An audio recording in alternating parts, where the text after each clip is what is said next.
Good morning, good afternoon, good evening, everybody. Welcome back to the channel and welcome to episode 200 of the Classic Wrestling series.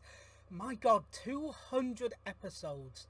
And we ain't slowing down anytime soon, ladies and gentlemen. So, what is going to be the 200th episode?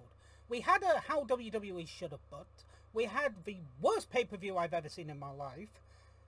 Why don't we go and check out something that TNA fans have said that it's the greatest pay-per-view that TNA have ever put on. And one of their first 5-star matches. Why don't we go check out Unbreakable 2005? Now, I've not seen this show in many, many years. In fact, I think it's been about 7 or 8 years since I've seen Unbreakable. So, let's see how good this show really is. And we are kicking things off with the Diamonds in the Rough, taking on not one, not two, but the 3 Live Crew. Let's get to this.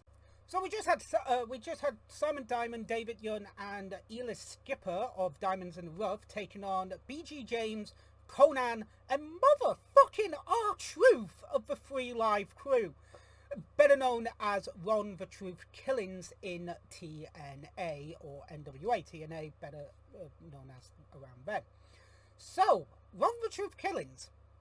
This motherfucker's still wrestling in 2025. God damn, this motherfucker doesn't age. This was a fun way to open up the show. This was TNA's actual, I think it's either their very early pay-per-view format, because their very first pay-per-view, I believe, was Victory Road 2004, I believe. Could be wrong, I will double check that one. But this is an interesting show, because we have the main event being the X Division triple threat match. We have Raven versus Rhino for the world title in a Ravens Rules match. And we also have Abyss versus Sabu. So this is going to be interesting to see how this show carries forward. So 3 Live Crew versus Diamonds in the Rough. This is fun. This is a fun little opener. The 3 Live Crew are over. They're the baby faces. You know, typical heel stuff from Diamonds in the Rough, trying to get the advantage. Conan comes in, cleans house, gets the win with the facebuster. But yeah, fun little opener. I enjoyed it. It was great. Now we have Monty Brown. Whatever happened to Monty Brown in TNA? He could have been a star if Jarrett didn't decide to not give him the world fucking title. And obviously Double J Jeff Jarrett, Wild Slapnuts appears. There's going to be a few references. If you can get them, well done. You get Cookie.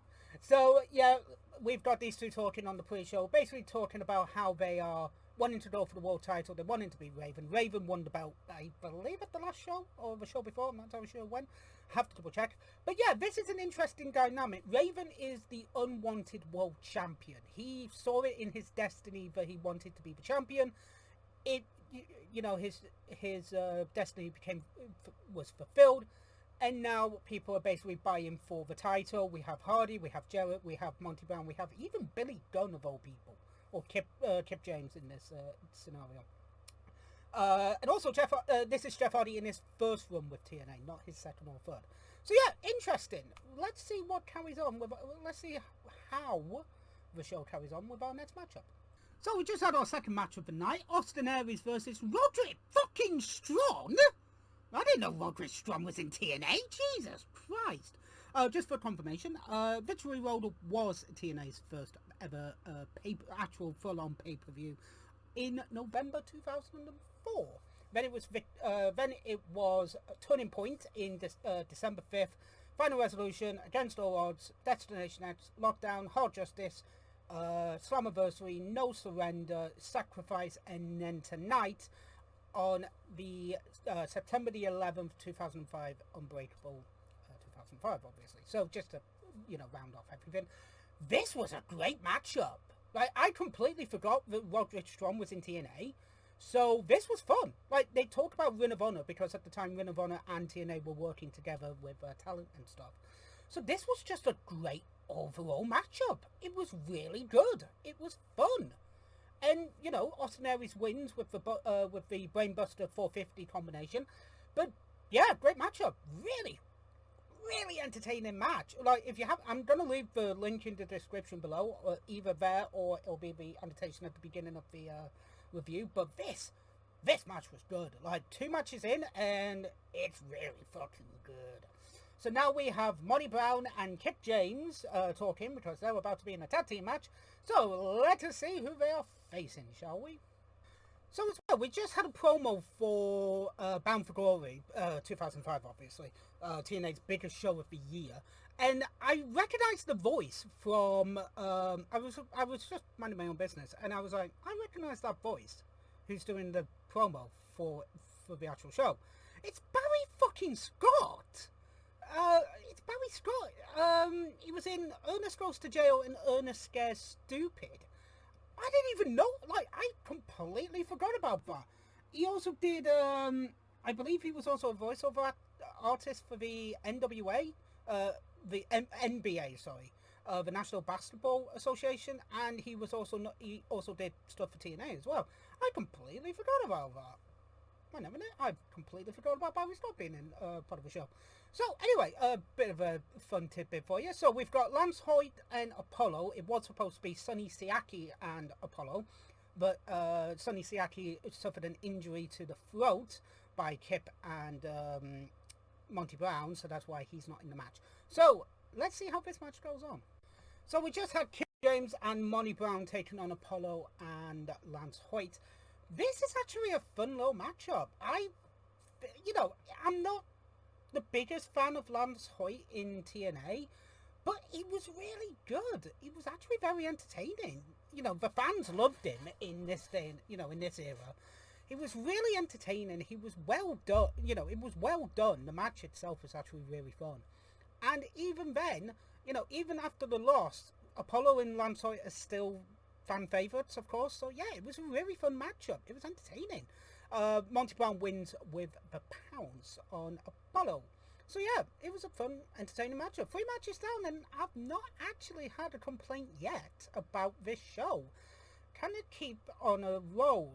Well, we've got Team Canada now talking about their upcoming matches. We have a singles match from Team Canada, and also Team Canada are part of the Fatal 4-Way for the tag team titles.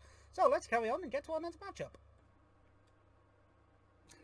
Bit of a fuck up on TNA's part. They accidentally played Abyss's theme instead of Team Canada's theme. I'm not gonna lie, that's pretty funny, especially when you see Petey Williams comes out and people are like, "Yay, it's oh bollocks, it's the Canadian!" God damn it. Also, happy Canada Day to everybody yesterday in Canada. Hope you had a lovely Canada Day. So, Petey Williams versus Chris Sabin. This is going to be a fun matchup, so let's just get to it. So we just had Sabin versus Petey Williams in our matchup, and yeah, this was a fun matchup. It's Petey Williams versus Chris Sabin. If this isn't a good matchup, then it was a good matchup. It was entertaining. Sabin wins with the cradle shot. Then Matt Bentley comes out and basically attacks both guys and makes a challenge for Ultimate X at Bound for Glory. Oh, that's going to be interesting. That will be interesting to see that show. So, with that moving forward, we now have Abyss versus Sabu in a no DQ match. My God, this is going to be entertaining. Let's get to it. So we just had Abyss versus Sabu in a no DQ match.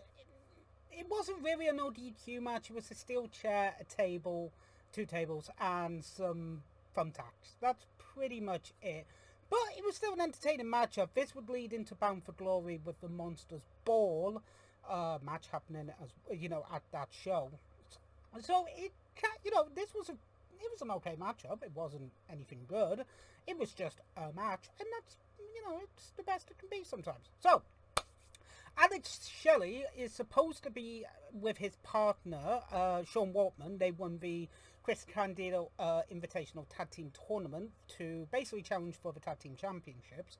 But Waltman is not at the show, which turns, we'll find out who his partner is at the beginning of the match, if I recall. So, interesting dynamic, Waltman not being at the show. But Alex Shelley, again, seeing a young Alex Shelley is just weird as hell to me. So, our next matchup is going to be Bobby Roode taking on the charismatic enigma, Jeff Hardy. I forgot Jeff was in TNA. It's weird to see that Jeff is still wrestling, even in 2025. What the fuck? So, we just had Jeff Hardy versus Bobby Roode. This is a fun matchup. It's actually very entertaining. It's really good. Petey Williams comes out to try and help Bobby Roode, but Jeff thwarts it. And then Jarrett comes out to hit Jeff with the Canadian flag with the hockey stick on it. And then Bobby just gets the win. Bit of a lackluster ending to the match, but, you know, Bobby is showing that he is capable enough to actually hold his own during Team Canada. He does go on to win the world title at some point during his career. But this is just an entertaining little matchup. It's really fun. So, our next matchup is the Fatal 4-Way matchup for the NWA Tag Team titles. It's the Naturals versus Team Canada versus America's Most Wanted versus Alex Shelley and the partner that he will pick. So, let's get to this one. So, we just had the Fatal 4-Way for the NWA Tag Team Championships. This was actually entertaining. I thought this was a fun little tag team title match. It was really good, actually, to be honest with you. So, Alex Shelley's partner turned out to be Johnny Candido, Chris Candido's brother. And unfortunately, Alex Shelley and Johnny Cardino was eliminated first after Andy Dudley pinned Johnny with a roll-up after kicking him in the nuts. It's unfortunate, but it's one of those things. Unfortunately, Wortman was a no-show. He just didn't show up, unfortunately. It sucked. Then America's Most Wanted were eliminated after A1 hits Harris with a hockey stick and Young gets the pin on him.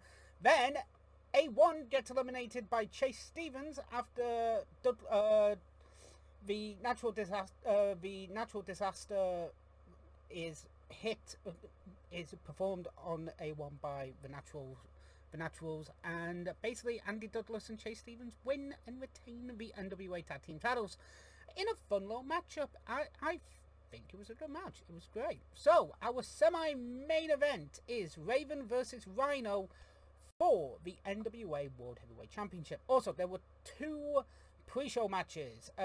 Cassidy Riley and Joelle Clark went to a no contest after Monty Brown came out to pounce both men, and then the Jeff Hardy and Kip James situation occurred. And then Sharp Boy defeated Mikey Batts. Whoever the hell Mikey Batts is. So let's get to Raven versus Rhino. So we just had Raven versus Rhino, NWA title. It was an interesting matchup. This was Raven's rules, actually, so this was no DQ. So it kind of makes sense why the Boo match was not extreme as it kind of explains a little. It was fun. It was still Raven and Rhino. About much, to be honest on that one. It was still an entertaining match. The follower of Raven, I believe it's Cassidy Riley, tried to get involved. Didn't really do much, to be fair. Jared then tried to get involved as well. Comes out to thwart Jared, and then even affected each. It wasn't much of a job, but it was things where it's like, okay, need the run-ins, not really. It was still an entertaining matchup. It was fun. It was good. You know, that's not the reason why we're here. We are here for one reason and one reason only, and that is our main event. It is the Triple X Division title match that actually got 5 stars from Meltzer, all people. Okay. It really is.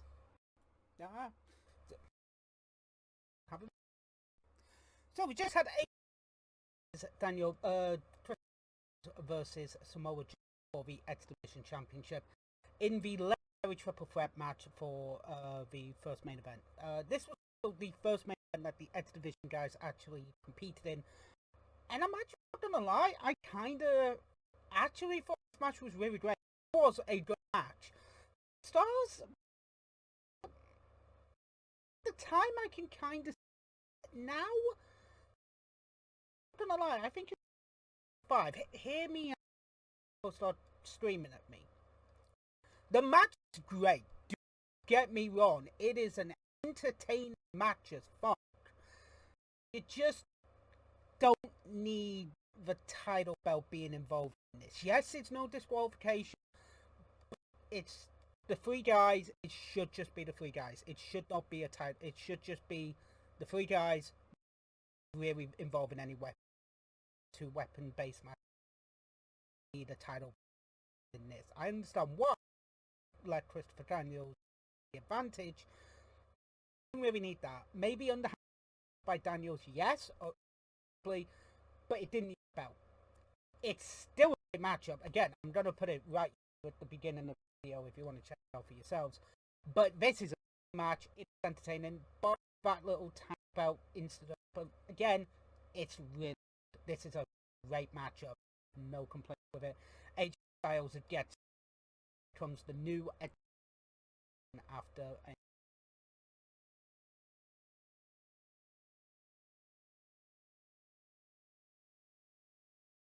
coffee to try.